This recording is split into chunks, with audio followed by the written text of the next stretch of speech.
کر لیجئے، ایک ہے دجالی فتنہ،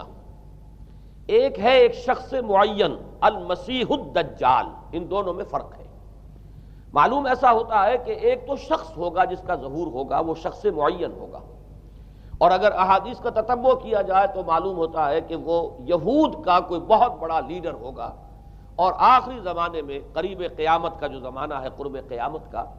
اس میں جو بڑی عظیم جنگیں ہونے والی ہیں، ان میں جب یہودیوں اور مسلمانوں کا مقابلہ ہوگا اور بہت کریٹیکل سٹیج پر وہ مقابلہ پہنچا ہوا ہوگا، اس وقت حضرت مسیح علیہ السلام کا نزول ہوگا، اور وہ دجال اکبر کو یا المسیح الدجال جسے کہا گیا ہے اس کو وہ قتل کریں گے۔ تو المسیح الدجال یہ تو ایک شخص معین ہے، البتہ دجالی فتنہ صرف ایک شخص معین کے ساتھ نہیں متعلق، بلکہ اس کے لیے جو احادیث آئی ہیں ان کا جب ہم تتبع کرتے ہیں، ان سب کو جب جمع کرتے ہیں تو معلوم ہوتا ہے کہ وہ ایک خاص کیفیت ہے، ایک خاص دور میں کچھ ایسی کیفیات پیدا ہو جائیں گی کہ جن کو دجالی فتنے سے تعبیر کیا گیا ہے۔ وہ کیفیات کیا ہیں؟ میں کچھ احادیث کے حوالے سے وہ میں نوٹ کر کے لایا ہوں، آج آپ کے سامنے رکھ رہا ہوں۔ پہلی بات یہ معلوم ہوتی ہے کہ اس دور میں، اس دجالی فتنے میں، انسان کو جو قواعد طبعیہ ہیں، جو قدرت کی طاقتیں ہیں، کائناتی قوتیں ہیں، ان پر غیر معمولی غلبہ، اقتدار، اختیار حاصل ہو جائے گا، اور وہ دجال متصرف ہوگا ان تمام قواعد طبعیہ پر، بالکل ایسے انداز میں جیسے کبھی انبیاء کرام علیہ السلام کو اللہ تعالیٰ معجزے عطا فرماتا ہے۔ وہ معجزے کہ جو اللہ تعالیٰ کے فضل و کرم سے اللہ کے رسولوں کو عطا ہوئے ہیں، گویا کہ وہ سب کی سب کیفیات ہیں کہ جو دجال کے بارے میں قرآن مجید یا احادیث نبیہ میں وارد ہوئی۔ مثلا پہلی بات یہ بتائی گئی کہ اس کے لیے فاصلہ بے معنی ہو کر رہ جائے گا، انتہائی تیز رفتاری ہوگی جو اسے حاصل ہوگی۔ چنانچہ الفاظ یہ ہے کالغیث استدبرت الريح، وہ ایک ایسے طوفان کے مانند جو ہے وہ سیلاب آئے گا کہ جیسے کوئی بہت زوردار آندھی جو ہے اس کے ساتھ طوفان آیا کرتا ہے۔ آپ سائیکلون کا تصور کیجئے کہ جس طریقے سے وہ ایک انتہائی تیز رفتار ہوا جو ہے وہ طوفان کو لے کر آتی ہے، اس طور سے وہ فتنہ پھیلے گا۔ ایک اور حدیث میں الفاظ ہیں فَلَا تَدَعُ قَرْيَةً إِلَّا حَبِطَتْهَا فِي 40 لَيْلَةً، یہ مسلم شریف کی روایت ہے حضرت نواس ابن سمعان رضی اللہ تعالیٰ عنہ سے۔ کوئی قریہ تک نہیں چھوڑے گا دنیا کی کوئی آبادی چھوٹی سے چھوٹی جس میں وہ نہیں پہنچ جائے گا 40 دن کے اندر اندر۔ یہ اس کی تیز رفتاری کا عالم ہوگا، گویا کہ میں تعبیر کر رہا ہوں اسے ان الفاظ سے کہ فاصلہ بے معنی ہو کر رہ جائے گا۔ اسی کے ضمن میں بعض اور روایات آئی ہیں۔ سواری جو ہے اس دجال کی، اس کو گدھے سے تعبیر کیا گیا ہے، اس لیے کہ ظاہر بات ہے اس دور میں اور کسی شے کا اگر تذکرہ کیا جاتا، ہوائی جہاز کا یا راکٹس کا، تو وہ تو لوگوں کی سمجھ میں نہ آتا، اور پہلے انہیں ساری سائنس پڑھانی پڑتی تب وہ الفاظ استعمال کرتے، لہذا وہ اس کا خچر، اس کا جس پر سواری ہوتی ہے۔ لیکن اس کی تیز رفتاری کے لیے الفاظ آئے ہیں کہ اس کا ایک قدم اگر مکے میں ہوگا تو دوسرا قدم شام میں جا کر پڑے گا، اور الفاظ یہ آئے ہیں کہ اس کے دونوں کانوں کے درمیان فاصلہ جو ہے وہ 40 باع کا یعنی 80 ہاتھ کا ہوگا۔ بلکہ حضرت علی رضی اللہ تعالیٰ عنہ کے خطبے میں جو اس کا بیان ہوا ہے کہ اس کا ایک کان جو ہے وہ 30 ہاتھ لمبا کان ہوگا اس کا۔ ابھی ذرا یہ صرف احادیث آپ سنتے جائیے، پھر اس کے بارے میں ان سب کو جوڑ کر جو ہمیں نتیجہ نکالنا ہے اس پر گفتگو بعد میں ہوگی۔ اسی طرح آواز کا معاملہ کہ اس کی آواز 4 دانگ عالم میں بیک وقت سنی جائے گی۔ الفاظ یہ ہے ینادی بصوت لہو یسمع لہو ما بین الخافقین، وہ ایک ایسی آواز کے ساتھ پکارے گا کہ جسے مشرق و مغرب کے مابین رہنے والا ہر شخص سنے گا۔ اس کی آواز جو ہے گویا کہ وہ تمام فاصلوں کے جو پردے ہیں اس کے لیے وہ حائل نہیں رہیں گے، بلکہ یہ کہ اس کی آواز جو ہے پوری دنیا میں مشرق و مغرب میں بیک وقت سنائی دے گی۔ تیسری بات معلوم ہوتی ہے کہ علاج معالجہ وہ اس انتہا کو، اور عمل جراحی اس انتہا کو پہنچ جائے گا۔ یہاں وہ الفاظ آئے ہیں جو قرآن مجید میں حضرت مسیح کے معجزات کے لیے آئے۔ حضرت مسیح کے الفاظ جو ابرئ الاکمہ والابرص، کہ میں مادر ذات اندھے کو اور جو کوڑھ کا مرض، تو ان دونوں کو میں ٹھیک کر دیتا ہوں۔ حضرت مسیح علیہ السلام صرف ہاتھ پھیرتے تھے، اور مادر ذات جو نابینا ہے، اندھا، بینائی اس کی آ جاتی تھی، اور کوڑھی جو ہے اس کے جسم پر ہاتھ پھیرتے تھے، اس کا کوڑھ درست ہو جاتا تھا۔ ابرئ الاکمہ والابرص، وہی الفاظ آئے حدیث میں کہ دجال کو یہ قدرت حاصل ہو جائے گی۔ نمبر دو یہ کہ وہ یحیی الموتى، جیسے کہ حضرت مسیح کے الفاظ ہیں، وہ احیی الموتى، میں زندہ کرتا ہوں مردے کو۔ حضرت مسیح فرماتے تھے ایک مردے کو قم باذن اللہ، اور وہ کھڑا ہو جاتا تھا۔ بالکل اسی طریقے سے دجال کو بھی قدرت حاصل ہو جائے گی کہ وہ مردوں کو زندہ کرے گا۔ مزید وضاحت ایک حدیث میں یہ ہے کہ وہ ایک شخص کو آری کے ساتھ بیچ میں سے چیرے گا، دو ٹکڑے کر دے گا، پھر سیدھے گا اور زندہ کر دے گا۔ معلوم یہ ہوا کہ علاج معالجے کا علم اور دوسرے یہ کہ جراحی کا علم جو ہے وہ اپنی ان بلندیوں کو پہنچے گا کہ اس حد تک انسان کی رسائی ہو جائے گی۔ چوتھی بات، اس کو زمین اور فضا پر اس قدر غلبہ حاصل ہو جائے گا، الفاظ یہ حدیث کے یامر السماء فتمطر، وہ آسمان کو حکم دے گا بارش برسا اور وہ بارش برسائے گا، والارض فتنبت، اور زمین کو حکم دے گا کہ فصلیں اگا اور وہ اگائے گی، ویمر بالخربۃ فیقول لها اخرجی کنوزک، اور وہ کسی ویرانے پر سے گزرے گا اور اسے حکم دے گا، ویران چٹیل میدان، اور حکم دے گا کہ اپنے خزانے نکال، اور فرمایا اس کا نتیجہ یہ نکلے گا فتتبعہ کنوزہا، تو اس زمین کے جو خزانے ہیں وہ نکل کے اس کے ساتھ چلنے شروع ہو جائیں گے۔ زمین پر قدرت، فضا پر قدرت، بارش کا حکم ہوگا وہ بارش ہو جائے گی، آسمان بارش برسائے گا، زمین اپنے خزانے اگل دے گی۔ پانچویں بات، وَيُبْعَثُ مَعَهُ الشَّيَاطِينُ عَلَى صُورَةِ مَن مَاتَ، اس کے ساتھ کچھ ایسے شیاطین مبعوث ہوں گے کہ جو ان صورتوں کو اختیار کریں گے ان لوگوں کی جو مر چکے، من الآباء والامہات والمعارف،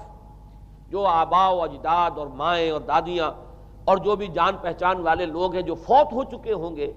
وہ ان کی صورت اختیار کریں گے۔ فَتَأْتِيَ أَحَدَهُمْ فَيَقُولُ أَلَسْتُ فُلَانًا أَلَسْتَ تَعْرِفُنِي، پھر وہ آئے گا اور وہ شیاطین آئیں گے اور انسان سے کسی سے بات کریں گے، کیا تم مجھے نہیں پہچانتے؟ کیا میں تمہارا فلاں رشتہ دار نہیں ہوں؟ اپنی نشانیاں بیان کریں گے اور لوگ پہچانیں گے۔ یہ وہ احادیث ہیں کہ جن کا جو نتیجہ نکلتا ہے اب اس کو پہچان لیجئے۔ وہ نتیجہ یہ ہے کہ حضور صلی اللہ علیہ وسلم نے دجالی فتنے کے جو اوصاف بیان کیے یا جو علامات بیان کی، ان کا حاصل یہ ہے کہ سائنس اور ٹیکنالوجی کی وہ بلندیاں انسان کو حاصل ہو جائیں گی کہ جو چیزیں کبھی رسولوں کے معجزوں سے ظہور پذیر ہوتی تھیں، وہ قوانین طبیعہ پر تصرف کے باعث خود انسان کرنے لگے گا۔ یہ ہے در حقیقت حاصل۔ چنانچہ آج آپ دیکھیے وہ جو اس کا گدھا ہے وہ ہمارے آج کل کے ہوائی جہاز ہے، اور آپ کو معلوم ہے کہ یہ رڈار جو ہیں ان کے ہوائی جہازوں کے، یہ بالکل اینڈز پر ہوتے ہیں ان کے بازوؤں پر، اور یہی ان کے کان ہیں، انہی سے انہیں وہ معلومات حاصل ہوتی ہیں۔ خود ان کی لمبائی چوڑائی جو ہے وہ کتنی ہے،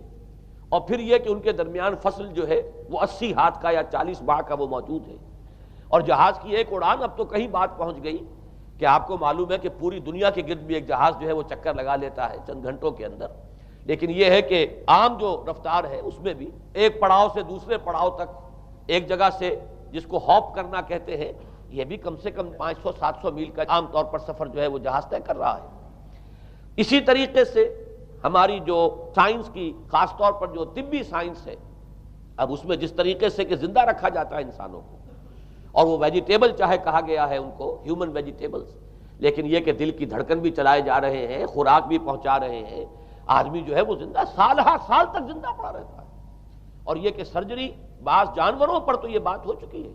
کہ کاٹے گئے ہیں اور پھر ان کو سی دیا گیا ہے، جوڑ دیا گیا ہے۔ یہ تمام جو بھی معجزے ہیں اس وقت سائنس دکھا رہی ہے۔ اسی طرح اگر یہ معجزہ دیکھنا ہو کہ زمین لقدق زمین، جہاں کہیں کوئی آثار نہیں تھے کسی ایک پتے تک کے اگنے کے، اگر وہاں لہلہاتے ہوئے آپ کو چمن دیکھنے ہو تو ویسے سب سے پہلے تو یہ معاملہ ہوا تھا اسرائیل نے جو کر کے دکھایا تھا، لیکن اب تو آپ ابو ظبی چلے جائیے، سعودی عرب میں چلے جائیے۔ سعودی عرب کے اندر حال یہ ہے کہ آپ اگر ہوائی جہاز سے سفر کریں ریاض سے جدہ تک تو آپ کو جگہ جگہ بڑے سرکولر پیچز نظر آئیں گے جہاز سے، نہایت گرین، اور اس کے اندر جو ہے آرٹیفیشل اریگیشن کے ذریعے سے اور بہت عمدہ وہاں کاشت ہو رہی ہے، اور بہت خوبصورت فارمز جو ہیں وہ تمام کے تمام سرکولر پیچز، اس لیے کہ جو اریگیشن ہوتی ہے وہ ان ویلز کے ذریعے سے ہوتی ہے کہ جو ایک سرکل میں چلتے ہیں اور پانی کی وہ آرٹیفیشل بارش جو ہے وہ ہوتی رہتی ہے۔ باقی یہ کہ فضا سے آرٹیفیشل رین، یہ تو بہت ہی سادہ سی بات ہے کہ فضا کے اندر ایٹماسفیرک کنڈیشنز کو ذرا تبدیل کیا جائے تو بارش آ جاتی ہے. اور باقی رہ گیا آواز کا یہاں سے وہاں جانا، وہ تو آواز ہی نہیں، اب تو آپ صورتیں دیکھ رہے ہیں. آپ کو نیو یارک میں بیٹھا ہوا خطاب کرے، آپ پوری دنیا کے اندر جہاں چاہیں وہ آل ورلڈ اینٹینا آپ کے پاس صرف ہونا چاہیے. باقی یہ کہ آپ دنیا کے کسی بھی گوشے میں بیٹھے ہوئے کسی شخص کا خطاب یہ وہ سن سکتے ہیں. تو معلوم یہ ہوا کہ در حقیقت یہ جو دجالی فتنہ ہے، یہ جس کے اوصاف جو بیان کیے گئے، ابھی میں اس کو لفظ فتنہ سے تعبیر نہیں کر رہا، اسے جس چیز نے فتنہ بنایا وہ ابھی میں آپ سے عرض کروں گا، لیکن یہ جتنے اوصاف حدیث میں آئے ہیں، جتنی صفات بیان ہوئی ہیں، جو کوائف وہاں سامنے آ رہے ہیں، ان سب کا حاصل تو ایک لفظ میں یہ ہے کہ سائنٹیفک ڈیولپمنٹ اور ٹیکنالوجیکل ڈیولپمنٹ وہ اس درجے کی ہو جائے گی کہ قواعد طبیعہ پر، فورسز آف دی نیچر پر انسان کو تصرف اور تسلط حاصل ہو جائے گا اور وہ انہیں استعمال کرے گا، اور اس طریقے سے اس کے اندر وہ ساری کی ساری کیفیات جیسے کہ آج ہم دیکھ رہے ہیں اپنی نگاہوں کے سامنے وہ پیدا ہو جائیں گی. اب سوال یہ ہے کہ اس شے کو فتنہ کس چیز نے بنایا؟ یہ بات سمجھ لیجئے. جہاں تک سائنسی ترقی کا تعلق ہے، تکنیکی ترقی کا تعلق ہے، یہ چیزیں فی الاصل فتنہ نہیں ہے. یہ تو وہ علمہ آدم الاسماء کلہا کا ظہور ہے. اللہ تعالیٰ نے ازل میں حضرت آدم علیہ السلام کو جو صلاحیت عطا فرما دی تھی، یہ ایکسفولیشن ہے اس کا ظہور ہے. جیسے کہ آم کی گٹھلی میں آم کا درخت ہے، لیکن ظاہر بات ہے کہ اس کو درخت بننے میں وقت لگتا ہے. پہلے وہ 2 پتے نکلتے ہیں، پھر وہ بڑھتا ہے معاملہ، کئی سال میں جا کر وہ درخت جو ہے وہ جوان ہوگا اور وہ پھل دے گا. اسی طریقے سے یوں سمجھئے کہ بالقوہ وہ علم حضرت آدم علیہ السلام کو دے دیا گیا تھا، یعنی وہ صلاحیتیں ودیت کر دی گئیں، وہ فیکلٹیز، سمع اور بصر اور فؤاد، دیکھو سنو نتیجہ نکالو اور آگے بڑھو. آپ نے چیز دیکھی، ایک سنی، نتیجہ نکالا، اس کو نوٹ کیا، آگے بڑھے، پھر کوئی چیز دیکھی، پھر کوئی سنی، اپنے سابق جو نتیجہ آپ نے نکال کر محفوظ کیا تھا اپنی میموری میں، اس کے ساتھ اس کو ٹیلی کیا، کوئی اور نتیجہ نکل آیا اور آگے بڑھے. تو یہ تو سٹیپ بائی سٹیپ، قدم با قدم انسانی علم آگے بڑھ رہا ہے. یہ ہرگز فتنہ نہ ہوتا، میرے الفاظ پر توجہ کیجئے، اگر اس کے ساتھ متوازن طور پر ایمان اور روحانیت کا ارتقا بھی ہوتا رہتا. اگر اس کے ساتھ اللہ کی معرفت، اللہ کی محبت، آخرت کا ایمان، منزل انسان کی جو ہے وہ آخرت ہے، دنیا نہیں ہے، اگر یہ چیزیں ساتھ کے ساتھ ہوتی تو یہ ہرگز فتنہ نہیں. فتنہ در حقیقت اسے جس نے بنایا ہے وہ یہ ہے کہ کچھ ایسے اسباب ہوئے ہیں، اور وہ اسباب آج مجھے بیان کرنے کہ در حقیقت موجودہ عیسائیت اس کا سب سے بڑا سبب ہے. اس کے نتیجے میں ایک بہت بڑا گیپ ہے، اپالنگ گیپ ہے، بڑا مہیب خلا ہے، بڑی وسیع خلیج ہے جو حائل ہو چکی ہے کہ ایمان اور روحانیت ختم ہوتے چلے گئے اور یہ ٹیکنیکل اور سائنٹیفک ڈیولپمنٹ بڑھتی چلی گئی. ان دونوں کے درمیان جو مہیب خلا پیدا ہوا ہے اس نے اسے فتنہ بنا دیا ہے، اور عظیم ترین فتنہ بنا دیا ہے. ورنہ اگر اس کے ساتھ ہی اللہ پر ایمان، آخرت پر ایمان، اور انسان کے اندر ایمانی کیفیات، اس کی روحانی کیفیات اگر یہ بھی برقرار رہتی، بلکہ اس کے ساتھ متوازن طور پر ان کو ترقی کرنا چاہیے تھی، تو یہ ہرگز فتنہ نہیں ہے. تو پہلی بات یہ سمجھ لیجئے کہ اگرچہ دجالی فتنے کے جو صفات، اس کے اوصاف، اس کی علامات، اس کے مظاہر جو بھی حدیث کے ذریعے سے ہمیں معلوم ہے، جس کا میں نے ابھی آپ کے سامنے تذکرہ کیا، وہ سب در حقیقت تعبیر ہے اس دور کا جو محاورہ ہے، اس دور کی جو زبان ہے، اس دور میں جن الفاظ سے گفتگو کی جا سکتی تھی، اس دور کے ایڈیم میں آج کی جو سائنٹیفک اور ٹیکنالوجیکل ترقی ہے گویا کہ اس کی تعبیر کی گئی ہے کہ وہ دجالی فتنہ ہوگا. لیکن اس شے کو فتنہ بنانے والی شے در حقیقت یہ ہے کہ ایک بہت بڑی خلیج حائل ہو چکی ہے ایمان اور روحانیت، اور دوسری طرف سائنٹیفک اور ٹیکنالوجیکل ڈیولپمنٹ میں ان دونوں کے درمیان اتنا بعد اور فصل پیدا ہو گیا ہے کہ جس کی وجہ سے اس نے فتنے کی شکل اختیار کی.